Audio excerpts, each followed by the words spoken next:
RK రాసిన ఒక కథనం మనకు కనబడతా ఉన్నది. కారు కమలం కలిస్తే కేసీఆర్ నరేంద్ర మోదీ, కేసీఆర్ బీజేపీ కలిస్తే అన్నది ఆయన విశ్లేషణ. తెలంగాణలో 39 సీట్లు గెలుచుకొని ప్రధాన ప్రతిపక్షంగా ఉన్న బీఆర్ఎస్, ఆంధ్రప్రదేశ్లో గత ఎన్నికల్లో 151 సీట్లు గెలుచుకున్న వైసీపీ కూడా బీజేపీ అండ కోసం అల్లాడిపోవడం వర్తమాన రాజకీయాలను ఆశ్చర్యపరిచే పరిణామం.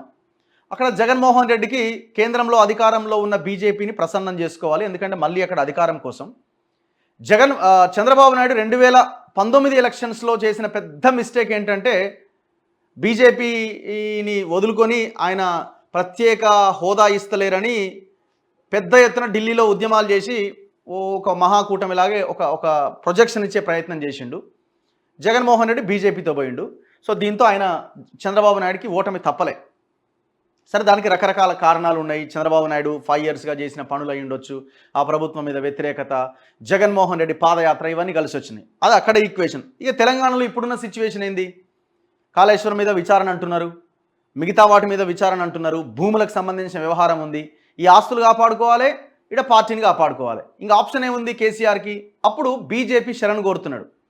కేసీఆరే కోరుతున్నాడు బీజేపీ శరణు. తనను తాను కాపాడుకోవడానికి వేసే ఎత్తుగడ ఇదంతా కూడా. అవసరమైతే కేంద్రంలో రేపొద్దున బీజేపీని అధికారంలోకి రాబోతున్నది కాబట్టి అక్కడ ఇప్పుడు ఇక్కడ మెదక్ నుంచి ఎక్కడి నుంచో పోటీ చేసి అక్కడ మళ్ళీ అవసరమైతే కేంద్ర మంత్రి కూడా కావాలి. ఇప్పుడు ఈ కేఆర్ఎంబి డ్రామా, కృష్ణా జలాల డ్రామా అంత ఇదే. దొంగ దొంగ దొంగ అంటున్నాడు. ఇప్పుడు ఎందుకు? ఇప్పుడు ఆ ప్రయత్నం జరిగే అవకాశం లేదు. పవర్ కావాలా, పార్టీని నిలుపుకోవాలా, ఉన్న ఆస్తులు కాపాడుకోవాలి, జైలుకు పోకుండా చూసుకోవాలి. సో మన ఇద్దరం కలిసిపోదామని బీజేపీ వాళ్ళు అంటున్నారు. కానీ బీజేపీ వాళ్ళు ఎంతవరకు దీన్ని యాక్సెప్ట్ చేస్తారు? ఈయనేం రాసిండో చూద్దాం. గత 10 ఏళ్లుగా అధికారం చెలాయించడానికి అలవాటు పడ్డ బీఆర్ఎస్ ఎమ్మెల్యేలు ప్రతిపక్షంలో ఇమడలేకపోతున్నారు. అదే సమయంలో 2 మాసాల తర్వాత జరిగే లోక్సభ ఎన్నికల్లో గౌరవప్రదమైన సంఖ్యలో సీట్లు గెలుచుకోలేని పక్షంలో తమ భవిష్యత్ ఏంటి అన్న బెంగ కూడా వారిని పట్టిపీడిస్తున్నది. దీంతో బీజేపీతో చేతులు కలిపైన ముఖ్యమంత్రి రేవంత్ రెడ్డిని కట్టడి చేయాలని వారు కేసీఆర్ వద్ద మొరపెట్టుకుంటున్నారు. ఒక్కొక్కడు 1000 కోట్ల సంపాదన కదా. ఇసుక దందా, లిక్కర్ దందా, చెయ్యని దందాలు ఉన్నాయా? కమలం పార్టీతో పొత్తు పెట్టుకోవాలన్న ఆలోచనను ప్రారంభంలో తిరస్కరించిన కేసీఆర్ ఇప్పుడు పునరాలోచనలో పడ్డాడట. లోక్సభ ఎన్నికల తర్వాత తెలంగాణ రాజకీయాల్లో కీలక పరిణామాలు చోటు చేసుకునే అవకాశం ఉన్నది. రాష్ట్రంలో ప్రధాన ప్రతిపక్ష పాత్ర పోషించాలని, కుదిరితే రేవంత్ రెడ్డి ప్రభుత్వాన్ని కూలదోసి తామే ప్రభుత్వాన్ని ఏర్పాటు చేసుకోవాలని బీజేపీకి చెందిన కొందరు ఆలోచన చేస్తున్నారు. ఆ పార్టీ కేంద్ర నాయకత్వం కూడా తెలంగాణపై దృష్టి పెట్టింది. లోక్సభ ఎన్నికల తర్వాత జాతీయ స్థాయిలో బీజేపీకి లభించే సీట్లు, ఎన్డీఏ బలం ఏ మేరకు పెరగనున్నదన్న దానిపైన స్పష్టత వచ్చాక బీజేపీ పెద్దలు తెలంగాణలో తమ వ్యూహాన్ని అమలు చేసే అవకాశం ఉన్నది. తెలంగాణలో బీఆర్ఎస్ అస్తిత్వం పోవాలని బీఆర్ఎస్ కోరుకుంటున్నది. అప్పుడు రాష్ట్ర రాజకీయాలు కాంగ్రెస్ బీజేపీ మధ్య కేంద్రీకృతమవుతాయి. కేసీఆర్కు కూడా ఈ విషయం తెలుసు. తన పార్టీ పరిస్థితి ఇబ్బందికరంగా ఉందని ఆయన గ్రహించారు. అందుకే బీజేపీతో పొత్తు గురించి మాట్లాడే వారిని గట్టిగా నిరోధించలేకపోతున్నారు. కాకపోతే పొత్తులకు సంబంధించిన చాయిస్ తన చేతుల్లో లేదని ఆయనకు తెలుసు. యాక్చువల్గా ఏంటంటే బీజేపీ ప్లాన్ ఏంది? తెలంగాణలో రాబోయే రోజుల్లో అధికారంలోకి రావాలి. ఇప్పుడు ఈ సౌత్కి ఇది ఎంట్రీ పాయింట్ తెలంగాణ అన్నది. సరే, కర్ణాటకలో బలంగా ఉన్నప్పటికీ సౌత్లో ఇంకొక స్టేట్ ఏదంటే తెలంగాణ. తమిళనాడు, ఇంకా మిగతా రాష్ట్రాల్లో అంత ఈజీ కాదు. సో ఈ అద్భుతమైన అవకాశాన్ని మొన్న మిస్యూజ్ చేసుకున్నారు వీళ్ళు. ఇంకొకటి, ఈ రీజనల్ పార్టీలు, ప్రాంతీయ పార్టీలు ఉన్న దగ్గర బీజేపీ, ఏ నేషనల్ పార్టీ అయినా అధికారంలోకి రావడము అంత ఈజీ కాదు, ముఖ్యంగా బీజేపీ. సో వాళ్ళ మెయిన్ టార్గెట్ బీఆర్ఎస్ క్లోజ్ కావాలి. ఇప్పుడు నిన్నటిదాకా కేటీఆర్ ఈ బ్యాచ్ అంతా ఏం మాట్లాడింది? మమ్మల్ని కొట్టడానికి, మా పార్టీ లేకుండా చేయడానికి రేవంత్ రెడ్డి నరేంద్ర మోదీతో చర్చలు జరుపుతున్నాడు, కాంగ్రెస్ పార్టీ బీజేపీతో చేతులు కలిపిందన్న లైన్ తీసుకున్నారు. ఇప్పుడేమంటున్నారు? బీజేపీ శరణు టీఆర్ఎస్ఏ కోరుతున్నది. ఇక్కడ ఈక్వేషన్ చాలా డిఫరెంట్గా ఉన్నది. మీరు ఒకసారి గమనించండి. తెలంగాణ రాష్ట్ర రాజకీయాలు, ముఖ్యంగా కాంగ్రెస్ పార్టీలో ఉన్న రాజకీయాలు, రేవంత్ రెడ్డి ముఖ్యమంత్రి. రేవంత్ రెడ్డి చుట్టూ ఉన్న అందరు నాయకులు రేవంత్ రెడ్డికి సపోర్ట్ చేస్తారా? ఇది పెద్ద క్వశ్చన్ మార్కే. ఇప్పుడు ఎందుకంటే ఎన్నిసార్లు రేవంత్ రెడ్డి పైన విమర్శలు వచ్చినా ఎంతవరకు మిగతా వాళ్ళు గట్టిగా డిఫెండ్ చేసిన నాయకులు ఉన్నారు మీరు చెప్పండి. సరే, ఎవరన్నా మిగతా వాళ్ళు ఉన్నారేమో కానీ మంత్రివర్గంలో ఉన్న వాళ్ళలో, సీనియర్ నాయకుల్లో ఎంతమంది ప్రొటెక్ట్ చేసారు రేవంత్ రెడ్డిని?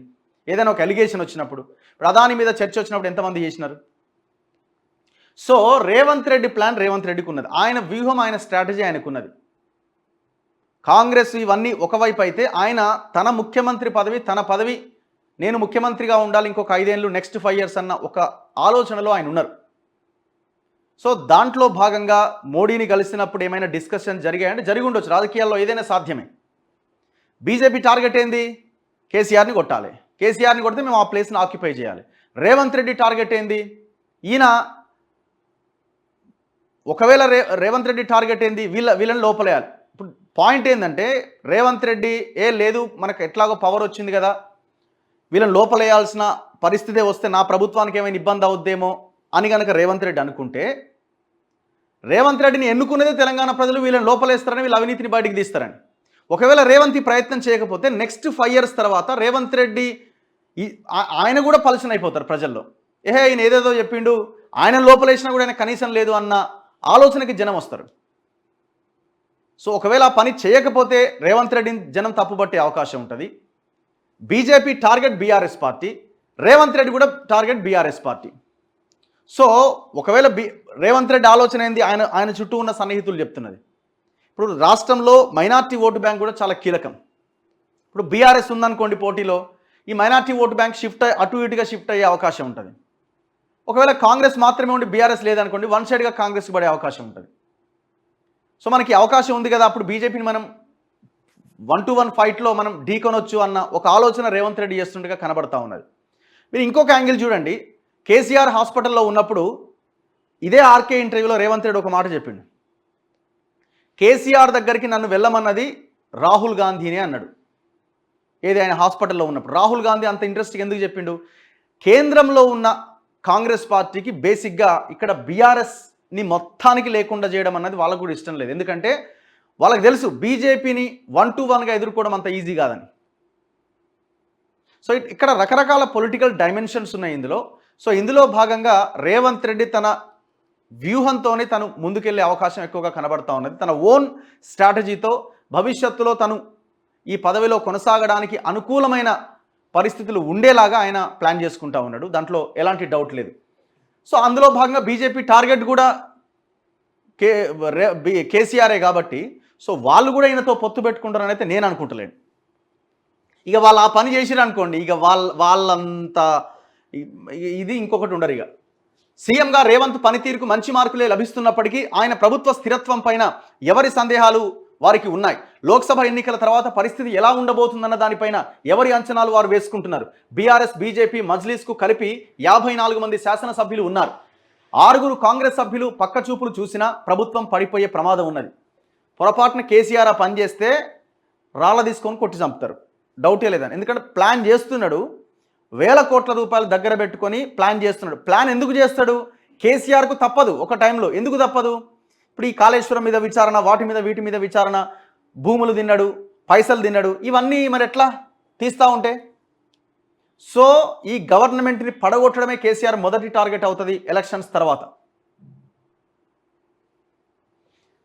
ఒకవేళ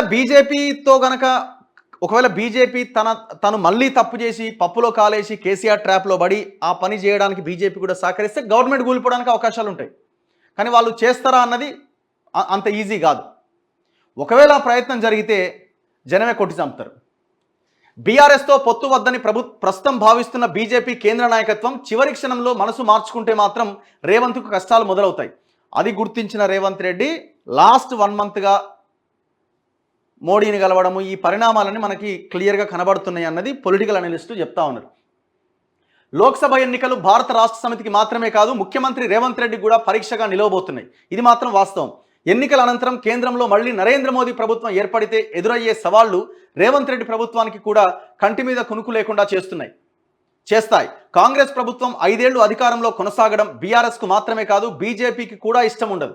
ఈ కారణంగా గుర్రం ఎగరవచ్చు అన్నట్టుగా బీఆర్ఎస్, బీజేపీలు ఎన్నికల నాటికి చేతులు కలిపినా ఆశ్చర్యపోవాల్సింది లేదు. పొత్తు ప్రతిపాదనలను బీజేపీ కేంద్ర నాయకత్వం తిరస్కరిస్తున్నప్పటికీ బీఆర్ఎస్ మాత్రం తన వంతు ప్రయత్నాలు కొనసాగిస్తూనే ఉన్నది. ఎన్నికల్లో ఓటమి తర్వాత గత ప్రభుత్వాల వైఫల్యాల గురించి ఎంత చెప్పినా ప్రజల చెవికెక్కలేదు. అధికారంలో ఉన్న వారి పనితీరును ప్రజలే గమనిస్తారు.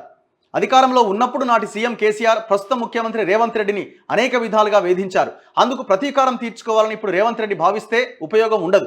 రేవంత్ రెడ్డి ముఖ్యమంత్రి స్థాయికి ఎగబాకడానికి కేసీఆర్ అదే పనిగా వేధించడం కూడా ఒక కారణం. గత పాలకుల పాపాలు ప్రజలు ఇట్టే మర్చిపోతారు. ఎందుకు మర్చిపోతారా? ఈయనదోటి ఇదో బ్యాచ్ ఇది. మాజీ ముఖ్యమంత్రి కేసీఆర్ శాసనసభకు రాకపోవడాన్ని ప్రజలు గమనిస్తున్నారు. ఈ సమయంలో రేవంత్ రెడ్డి అండ్ కో దెప్పి పొడిచినంత మాత్రాన అదనంగా వనగూరే ప్రయోజనం ఏమీ ఉండదు. అధికారం తలకెక్కడం వల్లే కేసీఆర్కు ప్రస్తుత దుస్థితి. ఈ నేపథ్యంలో కేసీఆర్ కుటుంబాన్ని టార్గెట్ చేసుకోవడం వల్ల ఫలితం ఉంటుందా ఉండదా అని ముఖ్యమంత్రి రేవంత్ ఆలోచించుకోవాలి. ప్రస్తుతానికి లోక్సభ ఎన్నికల గండం దాటడం పైన రేవంత్ రెడ్డి దృష్టి కేంద్రీకరించడం మంచిది. సో వీళ్ళకు ఒక 10 స్థానాలు వస్తేనే వీళ్ళకి ఇక తిరుగుండదు. గవర్నమెంట్ కూడా ఇబ్బంది ఉండే అవకాశం లేదు. చూడాలి ఏం జరుగుద్ది అన్నది. ఒకవేళ ఇప్పుడు కేసీఆర్ని టార్గెట్ చేసేది ఏంది నాకు అర్థం కావట్లే. టార్గెట్ ఏంది? వాడు మొత్తం లక్షల కోట్ల రూపాయలు మింగిన తర్వాత వాళ్ళ టార్గెట్ ఏంది? ఇంకా లోపల వేయాల్సిందే కదా. ఒకవేళ ఆ ప్రయత్నం రేవంత్ చేయకపోతే తెలంగాణ ప్రజల నుంచి రేవంత్ దోషిగా నిలబడతాడు.